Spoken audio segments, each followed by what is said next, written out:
നമസ്കാരം.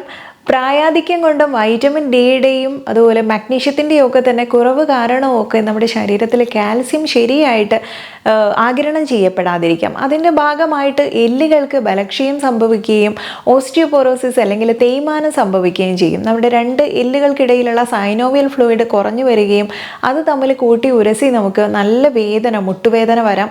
അതിൻ്റെ ഭാഗമായിട്ട് തന്നെ ശരീരത്തിൽ ആകമാനം വേദന, ഇൻഫ്ലമേഷൻ പ്രശ്നങ്ങളൊക്കെ തന്നെ വരാം. ചിലർക്ക് കൈയിൻ്റെ വിരലുകളൊന്നും മടക്കാൻ പറ്റാത്ത അത്തരം ബുദ്ധിമുട്ടുകളൊക്കെ വരാറുണ്ട്. എന്നാൽ ഇതിനൊക്കെയായിട്ട് നമുക്കൊരു ആയുർവേദ കൂട്ട് വളരെ ഗുണകരമായിട്ടുള്ള ഒരു മരുന്ന് കൂട്ടുണ്ട്. അത് ഏതാണെന്നൊക്കെ മുഴുവനായിട്ട് അറിയാനും എങ്ങനെ കഴിക്കണം എന്നൊക്കെ ഡീറ്റെയിൽ ആയിട്ട് അറിയാൻ വീഡിയോ മുഴുവനായിട്ട് കാണാൻ ശ്രമിക്കുക. ഞാൻ ഡോക്ടർ സജിത ദിജിൻ.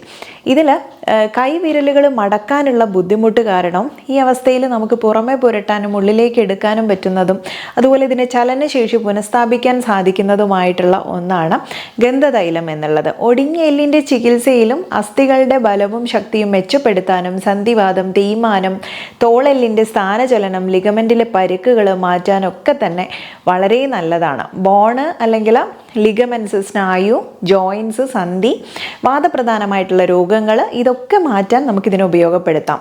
ഗന്ധതൈലം ഇതം ഉത്തമം അസ്ഥി സ്ഥൈര്യകൃത് ആശു ജേതി വാദപിത്ത ജനിതാൻ വികാരാൻ എന്നുള്ള ശ്ലോകത്തിൽ പറയുന്നു. ഇത് എള്ള്, പശുവിൻ പാല്, വയമ്പ്, ചതകുപ്പ, രാമച്ചം, മുത്തങ്ങ, കൊട്ടം, കുങ്കുമം, നന്നാറി, ചന്ദനം, കറുകപ്പുല്ല് ഇവയൊക്കെ തന്നെ പ്രധാന ചേരുവയായിട്ട് തയ്യാറാക്കുന്നതാണ് ഈ ഒരു ഗന്ധതൈലം എന്നുള്ളത്. അസ്ഥികളുടെ ബലം നഷ്ടപ്പെട്ട് വിരലുകളുടെ സ്റ്റിഫ്നെസ് വന്നാൽ നമുക്ക് ഈ ഒരു ഗന്ധതൈലം അപ്ലൈ ചെയ്യാനായിട്ടും ഉള്ളിലേക്ക് എടുക്കാനും ഉപയോഗിക്കാം. എങ്ങനെ ഉപയോഗിക്കണം എന്ന് വഴിയെ പറയാം. അതുപോലെ ഇനി ചില കേസിൽ, അതായത് പനി, റുമറ്റോയിഡ് ആർത്രൈറ്റിസ് ഒക്കെ കാരണമാണ് സ്റ്റിഫ്നെസ് എന്നുണ്ടെങ്കിൽ ഗുഗ്ഗുലു, ശല്ലഗി മുതലായ ഔഷധ സസ്യങ്ങളാണ് നമ്മൾ ഉപയോഗിക്കേണ്ടത്. അതുകൊണ്ടാണ് എപ്പോഴും പറയുന്നത് ഏത് ആയുർവേദ തൈലത്തെക്കുറിച്ച് ജനറൽ ആയിട്ടുള്ള ഒരു റെഫറൻസേ ഇങ്ങനെ നമുക്ക് പറയാൻ പറ്റുകയുള്ളൂ. ഡോക്ടറിനെ നേരിട്ട് പോയി കണ്ട് നമ്മുടെ കൃത്യമായിട്ടുള്ള നിങ്ങളുടെ ലക്ഷണങ്ങൾ നോക്കിയാൽ ചിലപ്പം ഇതേ മരുന്നിന് പകരം അതിന് കൂടെ മറ്റെന്തെങ്കിലും ചേർക്കാനോ നല്ല റിസൾട്ട് കിട്ടാൻ, അല്ലെങ്കിൽ അതിന് ഇൻസ്റ്റഡായിട്ട് മറ്റേതെങ്കിലും മെഡിസിനോ നിങ്ങൾക്ക് കിട്ടും. അതുകൊണ്ട് ശരിയായിട്ടുള്ള ഒരു ഇഫക്റ്റ് കിട്ടണം എന്നുള്ളത് നേരിട്ടുള്ള കൺസൾട്ടേഷൻ ഉപയോഗിക്കുന്നതാണ് നല്ലത്. ഇനി ഇതേപോലെ തന്നെ പല്ലിൻ്റെ ആരോഗ്യം വർദ്ധിപ്പിക്കാൻ, പല്ല് ഒക്കെ പൊടിഞ്ഞു പോകുന്ന അവസ്ഥയോ അല്ലെങ്കിൽ പെട്ടെന്ന് ചീത്തയാവുന്ന അവസ്ഥയൊക്കെ ഉണ്ടല്ലോ, അതൊക്കെ മാറ്റാനും പല്ലിനും എല്ലിനും ഒക്കെ ബലം വെക്കാനായാലും, അല്ലെങ്കിൽ കാൽക്കേനിയസ് സ്പെറർ പോലുള്ള കണ്ടീഷനിൽ ആക്രോഇലൈറ്റിസ്, സയാറ്റിക്ക, ഉളുക്ക് തുടങ്ങിയിട്ടുള്ള അവസ്ഥയിലും ഒക്കെ തന്നെ വളരെ നല്ല രീതിയിൽ ഉപയോഗിക്കാൻ പറ്റുന്നതാണിത്. ഇനി ഒരു 5 മുതൽ 10 തുള്ളി വരെയാണ് ഇത് ഉപയോഗിക്കേണ്ടത്. ചൂടുള്ള പാലിലോ അല്ലെങ്കിൽ ചൂടുള്ള വെള്ളത്തിലോ ഉപയോഗിക്കാം. ക്യാപ്സ്യൂൾ ആണെങ്കിൽ 2 ക്യാപ്സ്യൂൾ 2 നേരമായിട്ട് 2 വീതം ഉപയോഗിക്കാറുണ്ട് ഭക്ഷണശേഷമൊക്കെ തന്നെ. അപ്പം ഈ രീതിയിൽ നമുക്ക് ഗന്ധതൈലത്തിന് ഉപയോഗപ്പെടുത്താൻ പറ്റും. ഞാൻ പറഞ്ഞ പോലെ വിരലിൻ്റെ അത്തരം ഭാഗങ്ങളിലാണ് ലോക്കലായിട്ടുള്ള ഒരു അപ്ലിക്കേഷൻ നമുക്ക് ആ ഭാഗങ്ങളിൽ കൊടുക്കാനും സാധിക്കും. ഇനി ഇത് മാത്രമല്ലാതെ നമുക്ക് വളരെ സുപരിചിതമായിട്ടുള്ളതും നമുക്ക് ഗൃഹവൈദ്യത്തിലൊക്കെ മുൻപന്തിയിൽ നിൽക്കുന്ന വളരെ പ്രധാനിയായിട്ടുള്ള ഒരു എണ്ണയാണ് പിണ്ടതൈലം എന്നുള്ളത്. ഈ പിണ്ടതൈലത്തിനും തന്നെ നമ്മുടെ നാഡീഞരമ്പുകളെ ശക്തിപ്പെടുത്താൻ പറ്റുന്ന രീതിയിൽ ഏറ്റവും കുറഞ്ഞ ഇൻഗ്രീഡിയൻസ് ഉപയോഗിച്ചിട്ട് തയ്യാറാക്കുന്ന ആയുർവേദത്തിലെ ഒരു തരം എണ്ണയാണ് പിണ്ടതൈലം എന്നുള്ളത്. മധുചിഷ്ട മഞ്ജിഷ്ട സർജരസ സാരിവ പിണ്ഡതൈല തഥാഭ്യങ്കാത് വാദരക്ത സൃജാബഹ. അതായത് മഞ്ചട്ടി, നന്നാറി, പൊന്മെഴുക്, ചെഞ്ചില്യം ഈ 4 കൂട്ടുകളുടെ കൽക്കം എണ്ണയിൽ കാച്ചിയിട്ട് ഉപയോഗിക്കുന്ന ഒന്നാണ് ഈ ഒരു പിണ്ടതൈലം എന്നുള്ളത്. അപ്പം നമുക്ക് മനസ്സിലായില്ലേ, വളരെ എളുപ്പത്തിൽ തയ്യാറാക്കാൻ പറ്റുന്നതാണ്. എന്നാൽ ഗുണത്തിൽ അത്ര മോശമൊന്നും അല്ല കേട്ടോ. ഇത് ഉപയോഗിക്കേണ്ട ചില രീതിയുണ്ട്. എല്ലാ വാതദോഷങ്ങളിലും നമുക്ക് ഉപയോഗിക്കാൻ പറ്റില്ല.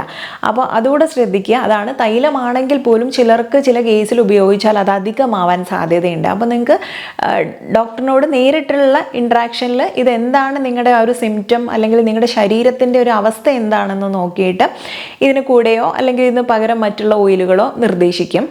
ഈ പിണ്ഡതൈലം ഉപയോഗിക്കാൻ പറ്റുന്ന ചില കേസുകൾ ഞാൻ പറയാം. അതായത് ഈ വാതരക്ത കണ്ടീഷനിൽ നമുക്ക് പിത്തദോഷം കൂടിയിട്ട് രക്തം ദുഷിക്കുന്ന ഒരു കണ്ടീഷൻ ഉണ്ടല്ലോ, അങ്ങനെ വരുമ്പോഴേ ശരീരത്തിൽ അത്തരം ഭാഗങ്ങളിൽ ചൊറിച്ചിലുണ്ടാവും, ചെറുതായിട്ട് നീര് വരും, അതുപോലെ നല്ല റെഡിഷ് ആയിട്ടുള്ളൊരു ഡിസ്കളറേഷൻ ഉണ്ടാവും, ഭാഗങ്ങളിൽ ഒരു ചുട്ടുപുകച്ചിൽ പോലെയൊക്കെ നിങ്ങൾക്ക് തോന്നും, വല്ലാണ്ട് നീറ്റലും ഒക്കെ തന്നെ അനുഭവപ്പെട്ട് റെഡ് കളറിലാവുന്നു എന്നൊക്കെ തോന്നിയാൽ നിങ്ങൾക്ക് അവിടെ രക്തദുഷ്ടി ഉണ്ട് എന്ന് മനസ്സിലാക്കിയ ആ ഭാഗങ്ങളിൽ എളുപ്പത്തിൽ നല്ല റിസൾട്ട് കിട്ടുന്ന ഒന്നാണ് പിണ്ടതൈലം. പിന്നെ പിണ്ടതൈലത്തിനുള്ളൊരു പ്രത്യേകത നമ്മൾ അപ്ലൈ ചെയ്ത് കഴിഞ്ഞാലും ഇത് തണുപ്പാണ് എന്നുള്ളതാണ്.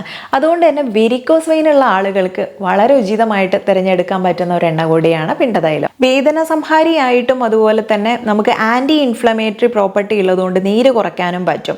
ഈ പിത്തവാത റിലേറ്റഡ് ആയിട്ടുള്ള എല്ലാ കണ്ടീഷൻസിലും ഉപയോഗിക്കാം കേട്ടോ. എല്ല്, അതുപോലെ സന്ധികൾ, മസില്, ചർമ്മ പ്രശ്നം, ന്യൂറാൾജിയ വേദന, റൊമറ്റോയിഡ് അതായത് വാതരക്തം പോലുള്ള കണ്ടീഷൻ, ഗൗട്ടി ആർത്രൈറ്റിസ്, ചതവ് പറ്റിയ ഭാഗത്തുള്ള അങ്ങനെയുള്ള പെയിന്, നീര്, റെഡിഷ് കളറ്, ബേണിംഗ് സെൻസേഷൻ ഉണ്ടെങ്കിലോ, വെരിക്കോസ് വെയിൻ, ഇങ്ങനെ കണ്ടീഷനിലെല്ലാം തന്നെ നിങ്ങൾക്ക് ഉപയോഗിക്കാം. ഗൗട്ടി ആർത്രൈറ്റിസ് എന്നൊക്കെ വരുമ്പോൾ അതിൽ നമുക്ക് പറയാൻ പറ്റുന്നത് നമ്മുടെ വലിയ വിരലുണ്ടല്ലോ കാലിൻ്റെ, ആ ഭാഗങ്ങളിലൊക്കെ തന്നെ റെഡ് കളറിൽ വേദനയൊക്കെ വന്നിട്ടുള്ള അസഹ്യമായിട്ടുള്ള ഒരു അവസ്ഥയുണ്ട്, അതിനെയാണ് പറയുന്നത്. അപ്പോൾ അങ്ങനെയുള്ള കണ്ടീഷൻസിലും നിങ്ങൾക്ക് ഇതിനെ ഉപയോഗപ്പെടുത്താൻ പറ്റുമെന്നുള്ളതാണ്. ഇനി ഇതുപോലെ തന്നെ പിണ്ടതൈലവും അതേ അളവിൽ തന്നെ നാൽപ്പാമരാതി വെളിച്ചെണ്ണയും കൂടെ രണ്ടും കൂടെ, അല്ലെ നാൽപ്പാമരാതി തൈലം, ഈ രണ്ടും കൂടെ മിക്സ് ചെയ്തിട്ട് നിങ്ങൾക്ക് ഉപയോഗിച്ചാൽ, സ്കിന്നിലേക്ക് ഉപയോഗിച്ചാലുണ്ടല്ലോ, ഒരു പ്രായം കഴിഞ്ഞാൽ നമുക്ക് ചുളിവുകൾ വരുന്നത് സാധാരണയാണെങ്കിലും അധികമായിട്ട് ചുളിവുകൾ വരുന്ന അവസ്ഥയുണ്ടാവും. മുഖത്തായാലും അല്ലെങ്കിൽ കൈകളിലും കാലുകളിലും ഒക്കെ ചിലവർക്ക് വളരെ റഫായിട്ട് കാണപ്പെടും. അങ്ങനെ ഡ്രൈ ആയിട്ട് സ്കിന്ന് കാണപ്പെടുന്നു എന്നുണ്ടെങ്കിലോ, അല്ലെങ്കിൽ സ്കിന്നിൽ നന്നായിട്ട് ചുളിവുകളും മടക്കുകളൊക്കെ ഉണ്ടെങ്കിൽ അത് മാറ്റാനായാലും വളരെ സ്യൂട്ടായിട്ടുള്ള ഒരു കോംബോ ആണ് ഈ ഒരു പിണ്ടതൈലവും നാൽപ്പാമരാതി തൈലവും കൂടെ മിക്സ് ചെയ്തിട്ട് ഉപയോഗിക്കുക എന്നുള്ളത്. അപ്പോൾ ഇങ്ങനെയുള്ള കുറച്ച് കാര്യങ്ങളൊക്കെ തന്നെ നമ്മൾ ശ്രദ്ധിച്ചു കഴിഞ്ഞാൽ പിണ്ടതൈലത്തിൻ്റെ വളരെ ഇഫക്റ്റീവായിട്ട് ചർമ്മത്തിലേക്കും ഉപയോഗിക്കാൻ പറ്റും. വേനൽക്കാലത്ത് വിയർപ്പിറങ്ങി ശരീരവേദന കലശലാകും ചിലർക്കൊക്കെ തന്നെ. അതുപോലെ ശരീരവേദനകളിൽ നിന്നൊക്കെ ആശ്വാസമേകാനും ശരീര ഉഷ്ണം കുറയ്ക്കുന്ന ആയുർവേദ ഔഷധ തൈലം കൂടിയാണ് ഇത്. സന്ധിവേദന, സന്ധികളിൽ ചുട്ടുപൊള്ളൽ, നീർക്കെട്ട് ഇവയ്ക്ക് മികച്ചൊരു പരിഹാരമാണെന്ന് വേണം പറയാൻ. രോഗമുള്ളവർ, അതായത് മറ്റുള്ള കണ്ടീഷൻസ് ഉണ്ടല്ലോ, അതിലൊന്നും ഉപയോഗിക്കേണ്ടതില്ല. നമുക്ക് രക്തവാത ചികിത്സയിലാണ് ഇത് എപ്പോഴും തന്നെ മുന്നോട്ട് നിൽക്കുന്നത്. നിത്യവും കുളിക്കുന്നതിന് ഒരു അരമണിക്കൂർ മുൻപ് തൈലം ചെറുതായിട്ടൊന്ന് ചൂടാക്കിയിട്ട്, ഇത് തൈലം ചൂടാക്കുക എന്ന് ഉദ്ദേശിക്കുമ്പോൾ ഞാൻ മുൻപത്തെ വീഡിയോയിൽ പറഞ്ഞ പോലെ പാത്രം ചൂടാക്കിയിട്ട് തൈലം അതിലൊഴിച്ചാൽ മതി, നേരിട്ട് പുകച്ച് ചൂടാക്കുകയൊന്നും വേണ്ട. അതിനുശേഷം ശരീരത്തിലൊന്ന് തേച്ച് പിടിപ്പിക്കാവുന്നതാണ്, നല്ല ബ്ലഡ് സർക്കുലേഷൻ കിട്ടാനായിട്ട്. എന്നിട്ട് സന്ധിവേദന ഉള്ളവർക്ക് 2-3 തവണ സന്ധികളിൽ മാത്രം പിണ്ടതൈലം പുരട്ടാം. രാത്രി പുരട്ടി കിടക്കുന്നതും നല്ലതാണ്. പിന്നെ വെരിക്കോസ് വെയിൻ സംബന്ധമായി കാലിലെ ഞരമ്പുകൾക്ക് ഉണ്ടാവുന്ന വേദനയും ചുട്ടുനീറ്റലും കുറയ്ക്കാനും നമുക്ക് ഇതേപോലെ അപ്ലൈ ചെയ്തിടാം. തടിച്ച് കിടക്കുന്ന ഞരമ്പുകളിലും മൃദുവായിട്ട് പുരട്ടിയാൽ മതി, ശക്തിയായിട്ട് തിരുമ്മരുത്. കാൽപാദങ്ങളിൽ ചൂടിനും മരവിപ്പിനും ഒക്കെ നല്ലതാണ്. ചെറു ചൂടോടെ പിണ്ടതൈലം കാൽപാദത്തിൽ ഒഴിയാണ് വേണ്ടത്. പാർശ്വഫലങ്ങളൊന്നും ഇല്ലാത്തതുകൊണ്ട് തന്നെ ഗർഭിണികൾക്കും ഇത് തേച്ച് കുളിക്കാൻ ഉപയോഗിക്കാം. അതുകൊണ്ട് പിന്നെ ഡോക്ടറിന് നേരിട്ട് നിർദ്ദേശപ്രകാരം ഗർഭിണികൾ ഉപയോഗിക്കുക. കൊഴുത്ത എണ്ണ ആയതിനാൽ സ്ഥിരമായി പുരട്ടി കുളിക്കുന്നത് ചർമ്മം വലിഞ്ഞുണ്ടാകുന്ന സ്ട്രെച്ച് മാർക്കൊക്കെ ഒഴിവാക്കും. ആർത്തവ വിരാമശേഷം ഇടയ്ക്കിടെ ഉണ്ടാകുന്ന അത്യുഷ്ണം ഒക്കെ തന്നെ ചർമ്മത്തിൻ്റെ വരൾച്ച, സന്ധിവേദന ഇവ പരിഹരിക്കാൻ ഗുണകരമായിട്ടുള്ളത് തന്നെയാണിത്. കുളിർമ പകരുന്ന ഒരു തൈലമായതുകൊണ്ട് ശരീരത്തിന് ചൂട് പ്രകൃതമുള്ളവർക്ക് ഇത് കൂടുതൽ നല്ലതാണ്. അപ്പോൾ ഇതുപോലുള്ള ഈ നാഡീ ഞരമ്പുകളൊക്കെ ക്ഷയിച്ചിട്ടോ അല്ലെങ്കിൽ എല്ലുകൾക്ക് ബലക്കുറവ് സംഭവിച്ചിട്ടോ ഒക്കെ ഉണ്ടാവുന്ന ഇത്തരം ബുദ്ധിമുട്ടുകളിൽ നിങ്ങൾക്ക് ഉപയോഗിക്കാൻ പറ്റുന്ന 2 കാര്യങ്ങളാണ് ഇന്നത്തെ വീഡിയോയിൽ പറഞ്ഞത്. ഒന്ന് ഗന്ധതൈലത്തിൻ്റെ ഉപയോഗം, അതെങ്ങനെ ഉപയോഗിക്കണം, ഏത് അളവിൽ ഉപയോഗിക്കണം എന്നുള്ളതൊക്കെ കറക്റ്റ് മുഴുവനായിട്ട് വീഡിയോ കണ്ടതിന് ശേഷം മാത്രം ഉപയോഗിക്കുക. ഇതുപോലെ തന്നെ അപ്ലൈ ചെയ്യാനാണെങ്കിൽ ഇത്തരം കേസിൽ രക്തദുഷ്ടി ഉണ്ടായിട്ടുള്ള കേസിലാണെങ്കിൽ നിങ്ങൾക്ക് ഏറ്റവും സേഫായിട്ടും വളരെ എളുപ്പത്തിൽ രോഗശമനം കിട്ടാനും സഹായിക്കുന്നതാണ് പിണ്ടതൈലം എന്നുള്ളത്. ഈ 2 കാര്യങ്ങൾ മറക്കരുതേ. എങ്ങനെ ഉപയോഗിക്കണം എന്നുള്ളത് ഇനി ഇത് കണ്ടു കഴിഞ്ഞാൽ മറ്റുള്ളവർക്കും കൂടെ ഇത്തരം ബുദ്ധിമുട്ടുകളൊക്കെ അനുഭവിക്കുന്നവരുണ്ടെങ്കിൽ അവർക്കും കൂടെ ഒരു സുഖകരമായിട്ടുള്ള ആശ്വാസം കിട്ടുന്ന രീതിയിലുള്ള ഒരു വീഡിയോ ആയിരിക്കും. അതുകൊണ്ട് ഷെയർ ചെയ്യാൻ മറക്കരുത്. നെക്സ്റ്റ് ഒരു വീഡിയോയിൽ നല്ലൊരു വിഷയവുമായിട്ട് വീണ്ടും കണ്ടുമുട്ടാം. നന്ദി.